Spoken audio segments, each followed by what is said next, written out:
태종 이방원의 피해 왕좌의 난, 정도전 제거, 형제들 숙청. 조선 건국의 1등 공신, 그러나 왕이 되지 못했던 남자. 형제를 죽이고 스승을 배신하고 아버지를 협박해서라도 왕좌를 차지한 남자. 조선 역사상 가장 냉혹한 권력자, 태종 이방원. 그는 어떻게 피로 물든 계단을 밟고 왕좌에 올랐을까요? 오늘은 태종 이방원의 권력투쟁, 그 잔혹한 진실을 파헤쳐 보겠습니다. 건국의 공신, 그러나 이성계의 위화도 회군과 이방원의 역할. 1388년 이성계는 위화도에서 회군합니다. 이 쿠데타의 실질적 기획자는 바로 이방원이었습니다. 당시 22세의 젊은 나이였죠. 이방원은 정몽주를 제거하고 선주교 사건, 1392년 조선 건국의 핵심 역할을 합니다. 하지만 조선이 건국되고 세자 책봉 때 이성계는 5째 아들 이방원이 아닌 8째 막내 아들 이방석을 세자로 책봉합니다. 왜 이방원은 제외되었나? 이유는 명확했습니다. 첫째, 이방원의 공은 너무 컸습니다. 공신들의 세력이 강해지는 것을 우려한 정도전의 계산이었죠. 둘째, 정도전은 재상 중심 정치를 꿈꿨습니다. 강력한 왕권보다는 신권이 강한 나라. 이방원처럼 능력 있고 야심찬 왕자는 위험했습니다. 셋째, 신덕왕후 강씨의 정치력. 이성계의 후처인 강씨는 자신의 아들 이방석을 세자로 만들기 위해 정도전과 손을 잡았습니다. 배신감에 빠진 이방원. 건국의 1등 공신이었던 이방원은 아무것도 받지 못했습니다. 심지어 종친으로서의 대우도 제대로 받지 못했죠. 더 충격적인 것은 정도전이 사병혁파를 추진하며 이방원을 포함한 왕자들의 군사력을 제거하려 했다는 것입니다. 이방원은 결심합니다. 내가 직접 왕이 되는 수밖에 없다고. 제1차 왕자의 난 정도전의 최후. 1398년 8월, 그날 밤. 1398년 8월 26일 밤. 이성계가 병으로 누워있을 때였습니다. 이방원은 신복들을 모아 거사를 결행합니다. 이숙번 처남, 조영무, 이천우 등 측근 무인들. 하륜 전략가. 목표는 명확했습니다. 1순위 정도전 제거. 2순위 남은 심효생 등 정도전 세력 제거. 3순위 이복 동생 이방석, 이방번 제거. 선제 공격의 완벽한 성공.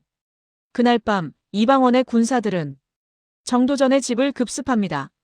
정도전 누구냐? 감히 정승의 집에. 이숙번 역적 정도전을 잡으라. 정도전은 저항도 못하고 칼에 맞아 죽습니다. 조선 건국의 1등 공신, 조선 설계자 정도전. 향년 56세, 허무한 최후였습니다. 같은 밤 남은 심효생, 이방석, 이방번 모두 살해됩니다. 단 하룻밤 만에 조선의 권력 구도가 완전히 바뀌었습니다. 이성계의 분노와 타협. 다음 날 아침 이성계는 충격에 빠집니다. 내가 피를 흘려 세운 나라가 자식들끼리 죽고 죽이는 나라가 되었구나. 하지만 이미 일은 벌어졌습니다. 정도전 세력은 전멸했고 이방원은 사실상 최고 권력자가 되었습니다. 이성계는 둘째 아들 이방과정종을 새 세자로 삼습니다. 이방원을 견제하려는 마지막 시도였죠. 제2차 왕자의 난 형제까지 제거하다 800-1200. 정종 즉위, 그러나 실권은 이방원. 1398년 정종이 2대 왕으로 즉위합니다. 하지만 누가 봐도 허수아비 왕이었죠. 실질적 권력자는 이방원. 병조판서로서 군사권을 장악하고 정계를 완전히 장악합니다. 하지만 한 가지 문제가 남아 있었습니다. 넷째 형 이방간. 이방간의 반격. 이방간은 생각합니다. 왜 이방원이 왕이 되어야 하나? 나도 왕자다. 나도 능력이 있다. 1400년 1월 이방간은 군사를 일으킵니다. 명분 이방원이 권력을 농단하고 있다. 목표 이방원 제거 후 본인이 왕위 계승. 조선 건국 8년 만에 또다시 왕자들이 칼을 겨누는 비극이 벌어집니다. 개성시가지 전투. 1400년 1월 28일. 개성거리에서 두 형제의 군대가 맞붙습니다. 이방간군 약 2000명. 이방원군 약 1500명.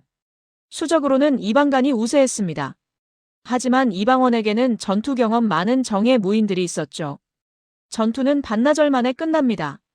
이방원군의 완승. 이방간은 도망치다 붙잡힙니다. 냉혹한 형 집행. 이방간은 목숨은 건졌습니다. 그러나 대간은 혹독했습니다. 이방간의 아들들 전원 사형. 이방간 도성 추방 유배. 이방간 추종 세력 대부분 처형. 이방원은 자신의 조카들, 그러니까 형의 아들들을 모두 죽입니다. 친형의 아들들까지 죽이면서 이방원이 지키려 한 것은 무엇이었을까요? 오직 권력, 왕좌였습니다. 드디어 왕좌에 오르다. 정종의 양위. 1400년 2월 제2차 왕자의 난이 끝난 직후 정종은 이방원에게 말합니다. 아우야, 내가 왕노릇을 하는 게 무슨 의미가 있겠느냐? 차라리 내가 왕이 되어라.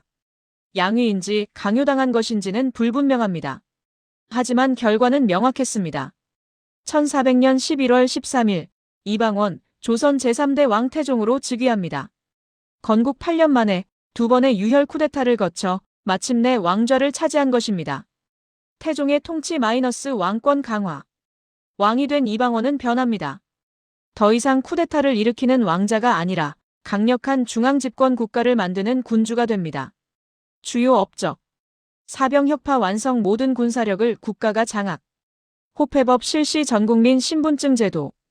6조 직계제 의정부를 거치지 않고 왕이 직접 통치. 사간원, 사헌부 강화 언론 통제 기구 정비.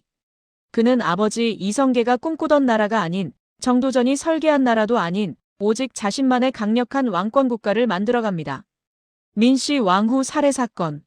마지막 피해 숙청. 왕이 된 후에도 이방원의 칼은 멈추지 않습니다. 1410년 태종 10년. 태종은 자신의 장인 민제를 비롯한 민씨 일족을 숙청합니다. 이유는 민씨 세력이 너무 강해졌기 때문입니다. 외척의 권력을 용납하지 않았던 것이죠. 더욱 충격적인 것은 이 과정에서 민씨 왕후 원경왕후가 큰 충격을 받고 얼마 후 사망했다는 것입니다. 일각에서는 태종이 왕후를 살해했다는 의혹도 제기됩니다. 확실한 증거는 없지만 장인 일족을 몰살시킨 남편을 보고 왕후가 견딜 수 있었을까요? 평가와 유산. 태종 이방원. 그는 형제를 죽였습니다. 스승을 배신했습니다. 처가 일족을 숙청했습니다. 하지만 역사는 그를 성군이라 평가합니다. 강력한 왕권 확립. 안정적인 통치 체제 구축. 세종대왕에게 완벽한 기반 물려줌. 이것이 권력의 역설입니다. 도덕적으로는 용서받을 수 없지만 정치적으로는 성공한 군주. 여러분은 태종 이방원을 어떻게 평가하시나요?